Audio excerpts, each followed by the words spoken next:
Let's continue now to get you more reaction on Tito Mboweni's passing. We now speak to Professor Raymond Parsons from the Northwest University in Potchefstroom, the business school there. Prof. Parsons, thank you for your time. So you just heard just now in conversation with Dr. Lehotla, you know, he shared so much on his tribute there for the former minister. Let's hear from you, and how do you remember Tito Mboweni?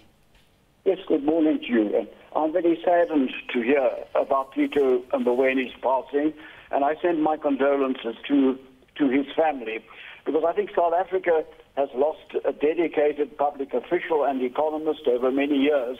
And as you've indicated, he served South Africa in several high roles. Firstly, as the Minister of Labour for about 5 years, as Governor of the Reserve Bank for 10 years, and as Minister of Finance for 3 years. So over that period, and over that very formative period for South Africa, he brought his deep economic insights, which greatly shaped the structures and the institutions, some of them, of our post-apartheid South Africa. From a personal point of view, my own personal and professional interaction with him was at two levels.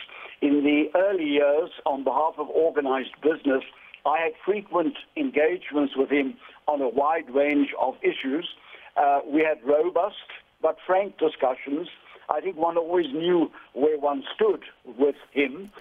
He had firm views, but he was prepared to engage. And the important point was that at the end of these discussions, you knew exactly where you stood with him and where he stood with you.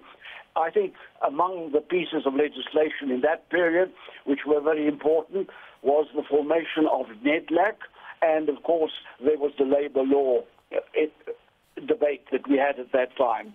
Then secondly, and more closely, I was on the board of the Reserve Bank for some years while he was governor.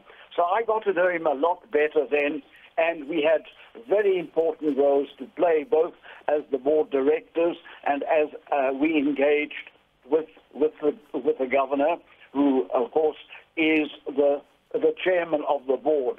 And I would guess that probably it being the longest period in which he served in high office, which was 10 years, he made his biggest impact there because he showed strong leadership. He was very protective of the autonomy of the Reserve Bank, and issues such as the role of the Monetary Policy Committee, the introduction of inflation targeting, to which reference has been made.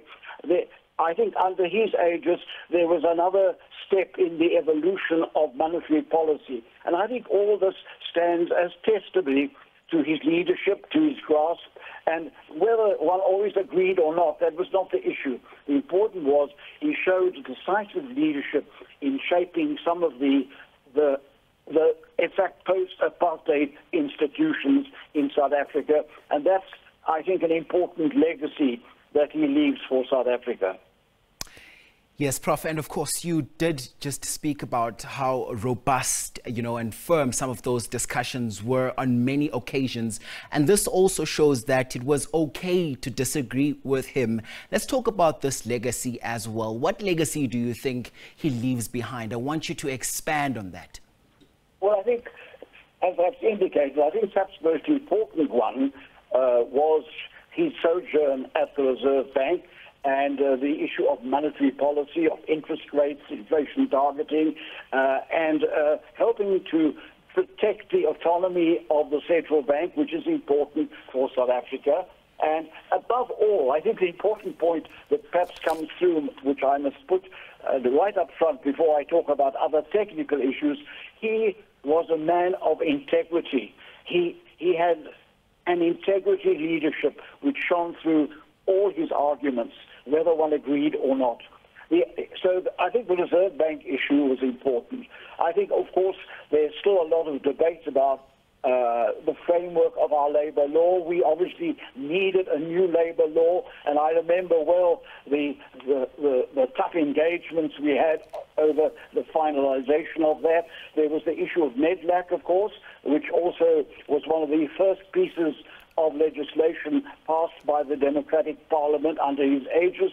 So I think these are also issues to which we must testify to his legacy.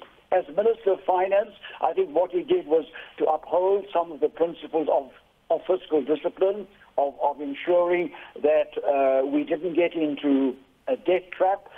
He wasn't there for very long. It was probably 2 or 3 years.